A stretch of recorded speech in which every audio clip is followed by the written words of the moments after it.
Hello दोस्तों। Corona का प्रकोप तो हम सब ने देखा कि कैसे किसान मजदूर की जिंदगी बर्बाद कर दी। कई लोग मारे गए, कई कंपनियां बंद हो गई, लोग रोड पे आ गए। लेकिन क्या आपको पता है कि ये पहली महामारी नहीं थी जिसने पूरी इंसान को बर्बाद कर दिया।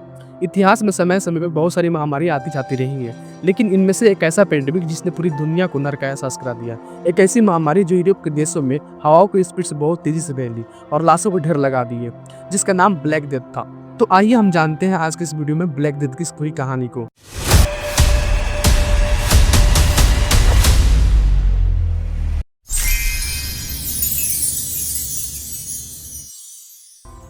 ये महामारी ट्रेडिंग शिप के जरिए यूरोप के देशों में फैला। इन जहाजों पे खाने पीने के सामान होते थे और बहुत सारे चूहे और पिस्सू भी होते थे, जिसकी वजह से ये महामारी फैली थी। ये महामारी 1347 में ब्लैक सागर से गैलिस शिप के जरिए सिसिली पोर्ट मेसना पहुंचती है।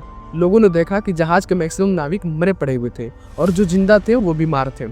पोर्ट के अधिकारियों ने जहाज को दूर जाने को कहा, बट तब तक बहुत लेट हो चुकी थी और ये बीमारी सार्डिनिया, कोर्सिका और जिनोवा को अपने चपेट में ले लिया। इसे ब्यूबोनिक प्लेग के नाम से भी जानते हैं। ये पेंडेमिक यासिनिया पेस्टिस नामक बैक्टीरिया से फैली थी, जिसकी खोज अलेक्जेंडर यासिन ने 1894 में किया था। ये बैक्टीरिया काले चूहे और पिस्सू में पाए जाते हैं। पिस्सू एक कीड़ा का नाम है जो अपने पेट पालने के लिए चूहे का खून पीती है। जहाजों पे चूहे के मर जाने के बाद ये पिस्सू ज़्यादा दिन तक जिंदा नहीं रह सकते थे और तब जाके इंसानों का खून पीते थे और इस तरह ये बैक्टीरिया इंसानों में फैलने लगे और इंसानों को खांसी, बुखार, शरीर के ऊपर काले काले गोल आकार के फोड़े होने लगे और शरीर से खून और मवा जैसे चिपचिपा पदार्थ निकलते थे और फिर लोगों की मौत हो जाती थी। लोगों की मौत इतनी तेजी से हो रही थी कि जो लोग सोते वक्त सही होते थे वो सुबह तक मर जाते थे। बहुत सारे लोगों का मानना था कि ये बीमारी ईश्वर के द्वारा भेजा गया लोगों के बुरे काम के लिए एक पनिशमेंट है। पूरे यूरोप में इस बीमारी के फैलने के पीछे यहूदी समुदाय के लोगों को भी जिम्मेदार माना गया और इस वजह से लोगों की भीड़ ने यहूदी समुदाय के लोगों को मार दिया या जला दिया। ये महामारी 1346 से 1353 तक कंटिन्यू चली।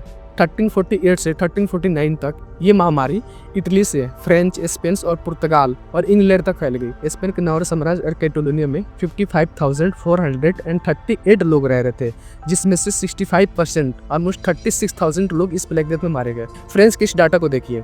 1347 में 18,525 फैमिलियां थी, जिसमें से 1349 में 8,654 बच्चे यानी 53% फैमिली इस ब्लैक डेथ में मारे गए।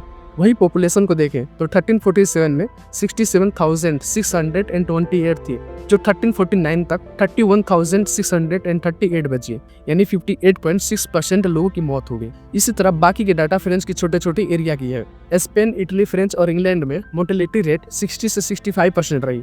वहीं पॉपुलेशन की बात करें तो 6,27,292 थी, जिसमें से 3,84,835 लोग मारे गए। इस मैप को देखिए, इसमें एयर वाइज जिस एरिया में महामारी फैली थी उसे हाईलाइट किया गया है। 14th सेंचुरी के दौरान यूरोप की पॉपुलेशन ऑलमोस्ट 80 मिलियन थी, जिसमें से 1/3 पॉपुलेशन इस ब्लैक डेथ में मारे गए।